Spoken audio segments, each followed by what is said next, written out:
আসসালামু আলাইকুম, আমি আকসার আহমেদ, আকসার optometrist eye care.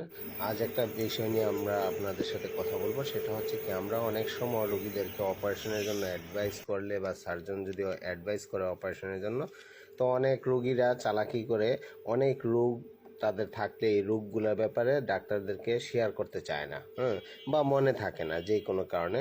Doctor normally investigation করে যা যা চোখে অপারেশন করা দরকার, ওই অপারেশনের ক্ষেত্রে যা যা প্রয়োজন সবগুলো করার পরে যদি পারফেক্ট থাকে তাহলে অপারেশনের ডেট দেওয়া হয়, অপারেশন করা হয়। কিন্তু যদি রোগীর কোনো অন্য কোনো সিমটম থাকে, স্কিনে কোনো সমস্যা থাকে, ওই ধরনের কোনো রোগ থাকে, তাহলে এগুলা অবশ্যই ডাক্তারকে বলা উচিত। আর যদি না বলা হয় তাহলে যে সমস্যাগুলো হয়, যেমন আজকে আমরা এই অপারেশন করার আগে চোখে ইঞ্জেকশন দিয়ে ব্লক দিতে হয়। ব্লক দেওয়ার পরে তখন সাথে সাথে চোখের যে সারফেসটা আছে, চোখের নিচে যে স্কিনগুলো আছে, স্কিনগুলোর মধ্যে একদম আস্তে আস্তে একটু লাল হতে হতে লালচে হয়ে কালো মতো হয়ে যাচ্ছে। চোখে পুরা ভেইনগুলো কালো কালো হয়ে যাচ্ছে, ঠিক আছে। তো এইগুলা দেখে আমি প্রথমে ভাবছি যে এটা ব্লকের জন্য রিয়াকশন হচ্ছে বা অন্য কোনো সমস্যা হচ্ছে কিনা। তখন আমার যে সার্জন ছিল ওনার সাথে কথা বললাম, ডিসকাস করে আমরা দেখলাম আসলে না, এটা এই রোগীর আগের থেকেই সমস্যা ছিল।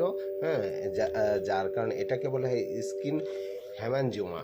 ঠিক আছে, স্কিন হ্যামানজিওমা রোগটা এমনই হয় যে আপনি যেখানে ইঞ্জেকশন দিবেন বা কোনো খুঁচা লাগলে এটা ওই অংশটা লাল হয়ে যাবে, এবং স্কিনের যে অংশটা এর সাথে আরও পুরা এরিয়া নিয়ে লাল হয়ে যাবে, এবং একটা কালো কালো হয়ে যায় স্কিন। একটু ভয়ানক ধরনের এই একটা রোগ। হ্যাঁ, তো এটা একটা ত্বকের রোগ, স্কিনের সমস্যা। হুম তো এইটা, এই ধরনের সমস্যা যদি কোনো রোগীর থাকে তাহলে অবশ্যই ডাক্তারকে আগে ইনফর্ম করতে হয়। ঠিক আছে, না করলে এগুলো হঠাৎ করে এক ধরনের ভীতি সৃষ্টি হয়ে যায়। ঠিক আছে, তো সবাইকে বলবো আমি যে যাদের এই সমস্যা আছে বা যাদের অন্য কোনো সমস্যা থাকে, চোখের অপারেশন বা যে কোনো অপারেশন করার আগে আপনারা অবশ্যই আপনার শারীরিক অন্য অন্য যতগুলো সমস্যা